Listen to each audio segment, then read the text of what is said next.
एक महत्त्वाची बातमी आपण पाहूयात। रवींद्र चव्हाण यांच्याकडून भाजप राज्य कार्यकारिणीची घोषणा करण्यात आली। भाजपच्या मुख्य प्रवक्तेपदी नवनाथ बन यांची नियुक्ती झाली। केशव उपाध्यायांची उपाध्यक्षपदी बढती झाली। गोपीचंद पडळकर, अर्चना पाटील साकुरकरांचा यामध्ये समावेश आहे। निरंजन डावखरे, संजय कुटेंचं 6 जण सरचिटणीस असणार आहेत। ओबीसी मोर्चा अध्यक्षपदी योगेश टिळेकर तर कोषाध्यक्ष म्हणून मिहिर कोटेचा यांच्या नावाची घोषणा झाली। युवा मोर्चा अध्यक्षपदी कृष्णराज महाडी, भाजप महिला मोर्चा अध्यक्षपदी चित्रा वाघ यांची नियुक्ती झाली।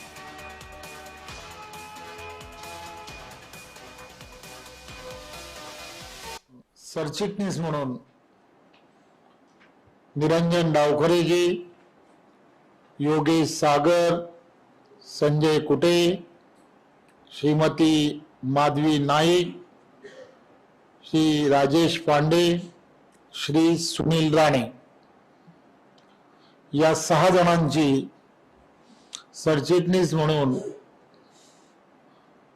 नेमणूक करण्यात येते।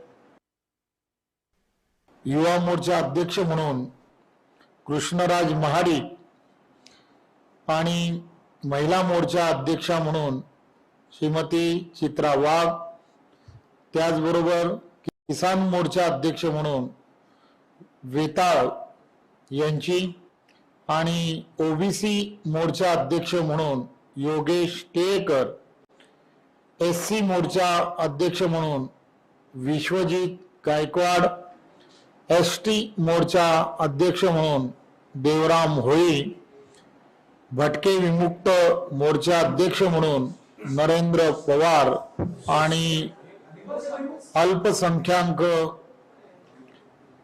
मोर्चा अध्यक्ष म्हणून इद्रिस मुल्तानी, मुख्य प्रवक्ता म्हणून नवनाथ बन यांचीही नेमणूक करण्यात येते। तर भाजपच्या राज्य कार्यकारिणीची घोषणा करण्यात आलेली आहे। मुख्य प्रवक्तेपदी नवनाथ बन यांची नियुक्ती झालेली आहे।